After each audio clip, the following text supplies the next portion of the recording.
पूछ रहे हैं असली सूरत को हम नहीं जान पाए। असली सूरत है कहाँ? असली सूरत कहाँ बस रही है? आइए हम इस रचना के माध्यम से इस बात को भी समझते हैं कि आज वो परमात्मा कहाँ है और मनुष्य उसे कहाँ ढूंढ रहे हैं। आइए इस रचना के माध्यम से इस बात को भी समझते हैं।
केवल नामे मस्जिद ना कावे कैलाश में, खोजे होए तुरंत ही मिले पल भर की तलाश में, पल भर की तलाश में। संत कबीर दास जी कह रहे हैं कि उस परमात्मा को कहाँ ढूंढ रहे हैं। वो परमात्मा कहीं बाहर मंदिरों में, मस्जिदों में, गुरुद्वारों में नहीं। परमात्मा के खोजने की वो चाह, वो प्यास, वो ललक यदि मनुष्य के भीतर जिज्ञासा पैदा हो जाए तो पल भर में ही उस ईश्वर को पहचान सकता है, उस ईश्वर को जान लिया करता है। वस्तु कहीं ढूंढे कहीं, कहीं विद आवे हाथ, कि वस्तु कहीं है हम उसे ढूंढ कहीं रहे हैं, अर्थात वो परमात्मा कहीं है हम उस परमात्मा को ढूंढ कहीं रहे हैं। तो फिर जीवन का कल्याण कैसे?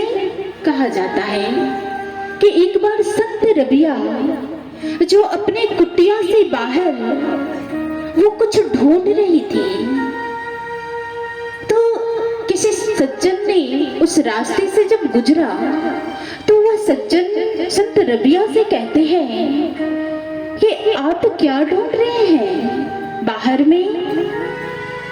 तब संत रबिया कहती है कि मैं सुई ढूंढ रही हूँ, मेरा सुई खो चुका है। तो अब वो भी मदद करने लगे ढूंढने में। वो कहते मैं बहुत परेशान हूँ, सुई मिल ही नहीं रही है। अब देखते देखते वहां भीड़ इकट्ठा हो जाता है, एकत्रित हो जाती है।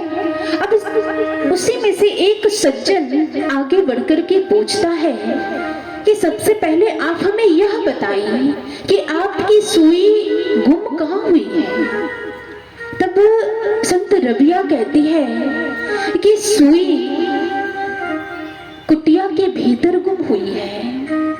अब जैसे ही यह बात वो सज्जन ने सुना, अपने माथा को ठोकते हुए कहते हैं धत्तेरी के, सुई अंदर गुम हुई है और सुई को आप बाहर ढूंढ रहे हैं। अरे जहां सुई गिरी है वहीं तो मिलेगी, वहीं तो ढूंढना होगा। अब तब कहा जाता है कि संत रबिया कहती है कि सुई अंदर गुम तो हुई है लेकिन अंदर अंधेरा है, फिर मैं कैसे ढूंढूं? वो व्यक्ति कहता है कि अगर अंदर अंधेरा है तो अंदर उजाला कर लेना था, लालटेन जला लेना था, प्रकाश कर लेना चाहिए था। अब संत रबिया बड़े गूढ़ तथ्य को उजागर करती है। वो समस्त मानव जाति को यह समझाना चाहते थे, क्योंकि संत रबिया बहुत बड़े संत हुए। वो समझाते यही बात तो मैं समस्त मानव जाति को समझाना चाहती हूँ कि वो परमात्मा को जो हम इस बाहरी जगत में ढूंढ रहे हैं, जो मंदिरों में, मस्जिदों में, गुरुद्वारों में ढूंढते हैं, वो परमात्मा तो बाहर नहीं, वो परमात्मा तो इस घट के भीतर है और ये घट अंधेरा है। इस घट के भीतर जब तक हम उजाला नहीं करेंगे तब तक वो परमात्मा भी कैसे मिल पाएंगे, हम उनका दीदार कैसे कर पाएंगे। उस परमात्मा को जानने की आवश्यकता है और इस परमात्मा को जान मनुष्य स्वयं नहीं सकता है। वह परमात्मा को जानने के लिए संत की संगति को प्राप्त करना होगा, संत की शरण में जाना होगा। और कहा जाता है कि यही बात को जानने के लिए, उस ईश्वर को जानने के लिए ही निकल पड़ते हैं कौन? मूल शंकर, आप सभी जानते होंगे। मूल शंकर जो कि भगवान शिव के अनन्य उपासक थे, उस जड़ शिव में, उस चैतन्य शिव को ढूंढ रहे थे। और कहा जाता है कि वो ढूंढते ढूंढते वो चल पड़ते हैं ग्रंथों की पोटली बना करके, क्योंकि मूल शंकर जिज्ञासु प्रवृत्ति के थे।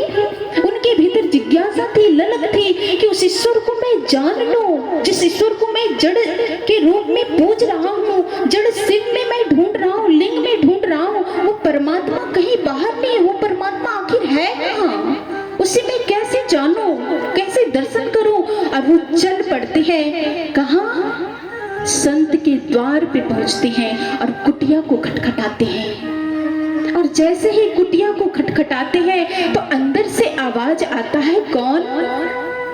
तो जैसे यह बात को सुनते हैं मूल शंकर तो कहते हैं कि यही बात तो मैं जानने के लिए आया हूँ कि मैं कौन हूँ। और अपने साथ मूल शंकर ग्रंथों की पोटली बना करके ले गए थे। अब जैसे ही द्वार खोलते हैं तो देखते हैं कि अपने आप को जानने के लिए इतना उत्सुक है मूल शंकर। तो कहते हैं, ये क्या आप लेकर के आए हैं पोटली बांध करके? तो कहते हैं कि ये ग्रंथों की पोटली है।